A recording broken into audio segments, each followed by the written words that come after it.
Hi friends, எல்லாருக்கும் வணக்கம். இன்னைக்கு வந்துட்டு மார்னிங் டிஃபனுக்கு ராகி இனிப்பு ரொட்டி நான் செய்ய போகிறேன்.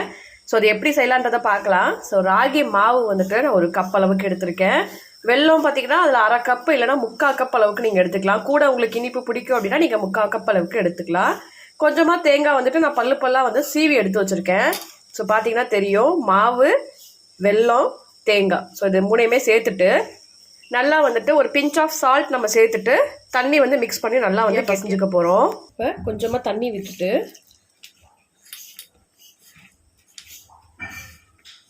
ஸோ இந்த மாதிரி நல்லா கலந்து எடுத்துப்போம்.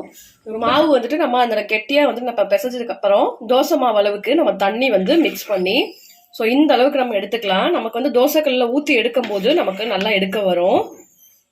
ஸோ இதை அப்படியே ரெடி பண்ணதை நான் தோசைக்கல் வந்து அடுப்பில் வச்சுருக்கேன். ஸோ அப்படியே நம்ம ஸோ இந்த மாதிரி லைட்டாக வந்து ஸ்ப்ரெட் பண்ணி விட்டால் போதும். ஏன்னா ரொம்ப நீங்கள் ஸ்ப்ரெட் பண்ணிங்க அப்படின்னா நமக்கு எடுக்க வராது. ஏன்னா வெல்லம் போட்டிருக்கனால உங்களுக்கு ஒட்டிக்கும் அப்படியே. ஸோ இதில் அப்படியே நெய் இல்லைன்னா எண்ணெய் சேர்த்துக்கோங்க.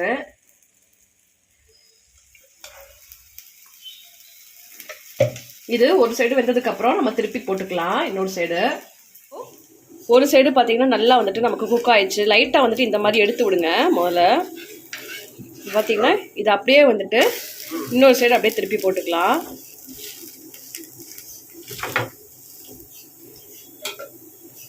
ஸோ வந்து கொஞ்சம் வந்துட்டு எண்ணெயோ நெய்யோ நிறைய விட்டுக்கோங்க. கொஞ்சம் வேகிறதுக்கு டைம் கொடுங்க.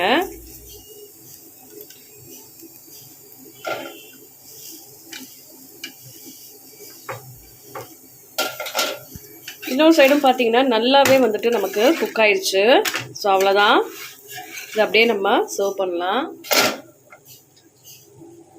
ஸோ டேஸ்ட் வைஸ் பார்த்தீங்கன்னா ரொம்ப சூப்பராக இருக்கும்.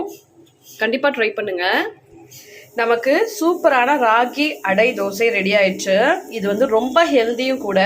அது இல்லாமல் டேஸ்ட் வைஸ் பார்த்தீங்கன்னா ரொம்ப சூப்பராக இருக்கும். கண்டிப்பாக ட்ரை பண்ணி பாருங்கள். ஏன்னா பசங்களுக்கு வந்துட்டு இந்த மாதிரி செஞ்சு கொடுக்கும்போது ரொம்பவே வந்துட்டு விரும்பி சாப்பிடுவாங்க. கண்டிப்பாக ட்ரை பண்ணி பாருங்கள், வேறு லெவல் டேஸ்ட்டில் இருக்கும். ஸோ நம்ம சேனலை இப்போ தான் நீங்கள் ஃபஸ்ட் டைமாக பார்க்குறீங்க அப்படின்னா மறக்காமல் வந்துட்டு சப்ஸ்கிரைப் பண்ணிடுங்க. பக்கத்தில் இருக்க பெல் ஐக்கானையும் ப்ரெஸ் பண்ணிவிட்டு அதில் ஆல்ரெடி ஆப்ஷன் நீங்கள் கிளிக் பண்ணிக்கோங்க. அண்ட் நம்ம வீடியோ பிடிச்சிருந்தது அப்படின்னா மறக்காமல் லைக் பண்ணுங்கள், ஷேர் பண்ணுங்கள். தேங்க்யூ.